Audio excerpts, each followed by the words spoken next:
Hey there! Welcome to Crafty Kathy, where you're going to find love, laughs, and of course DIYs. I like to do DIYs, upcycles, thrift flips, and recipes, and I do it all on a budget. So if all that sounds good to you, won't you join our little family and hit that red subscribe button? And if you hit that bell, YouTube's going to let you know every time I upload a video. And don't forget to give me a big thumbs up because it really helps support my channel and helps YouTube notice me a little more. Well, today I am going to make you guys a better than Olive Garden minestrone. Now I'm going to be making this in my Instant Pot, but I'm going to tell you how to make it on just the regular old stovetop too. This is the best minestrone that I could imagine, and it's my recipe. I can't even eat the Olive Garden minestrone because it just can't compare to this one. This is not only delicious, it's good for you. It's got a lot of veggies and it's good. In the description box below, I'm going to leave the full recipe and I'm going to explain how to make it on the stovetop, which is just as easy as you will see in the Instant Pot. So, let's get started. We're going to start off by chopping up 1 cup of carrots, 1 cup of celery, and a large onion. Now I like to use this little chopper because it's excellent and it puts it in small bits, which I like. You turn your Instant Pot on the Saute mode, get it good and hot, and you're going to put about 3 to 4 tablespoons of extra virgin olive oil inside. And here is my carrots, celery, and onions cut up. I had some green onion in my fridge that I wanted to get rid of, so I just cut it up into a couple of big chunks in the back there, and it's going to go in the soup too.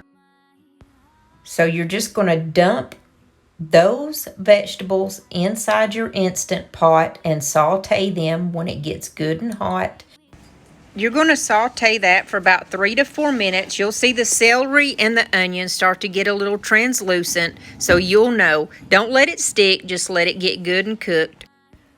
I'm going to add a couple of sprigs of real rosemary in mine. I usually use the kind that's in jars, and it calls for 3 tablespoons of rosemary and thyme, and that's 3 together. Or you can use 3 tablespoons of Italian seasoning. I think it works just as well. You're also going to add 6 cloves of garlic, and I use this kind in the jar. If you do use the kind in the jar, it's going to be 9 teaspoons because 1.5 teaspoons of this type of garlic is 1 clove. So you need a total of 9 teaspoons. Once that has sauteed for about 4 to 5 minutes, you're going to add in 6 cups of chicken broth or stock. It doesn't matter.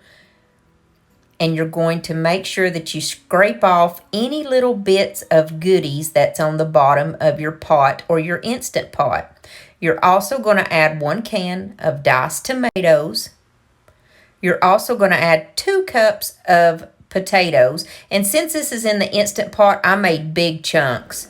Make sure you've already added your rosemary and thyme or your Italian seasoning, whichever. And then this is the secret weapon that I use. It is called KNORR tomate con pollo, tomato and chicken flavored bouillon. You can usually find this at Walmart, and I think Food City carries it. I know Amazon does, but it's KNORR brand, and it is a tomato and chicken flavored bouillon.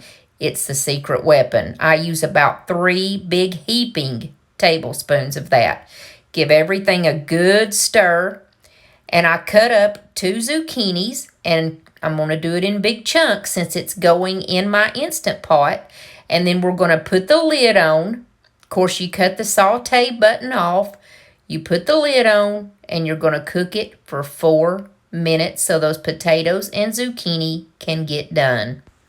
Meanwhile, while that's cooking in the Instant Pot, on the stove, you are going to cook 1 cup of pasta. I like the rotini or bow tie, and I like to cook my pasta in chicken broth or stock just to give it that extra little flavor. After it's cooked for 4 minutes, you leave it alone and let it naturally release for 5 minutes, and then you flip your button over to venting to let all of that steam out. When you take the top off, you're going to add your pasta, your cooked pasta. You're also going to add about 2 cups of okra, or really any vegetables that you want. You're going to add your white beans, and if you like, you can add the red beans. Like I said, you can do any kind of vegetables with this. It's awesome. But I do the okra. Then you just put the top on and leave it alone for 10 minutes. The heat that's already in the pot is going to finish cooking it. Remember, that okra is already cooked. It just needs to be warmed up. After your 10 minutes are up, your soup is ready to eat. I like to eat mine with shaved Parmesan on the top and, of course, cornbread. The whole recipe is going to be down below in the description box so you can cook it in the Instant Pot or on the stove. I hope you enjoy it, and stay tuned for Sabby singing. Love y'all. And even though my family's been sick this week, I know that all of y'all want to see Sabby do his little song and dance.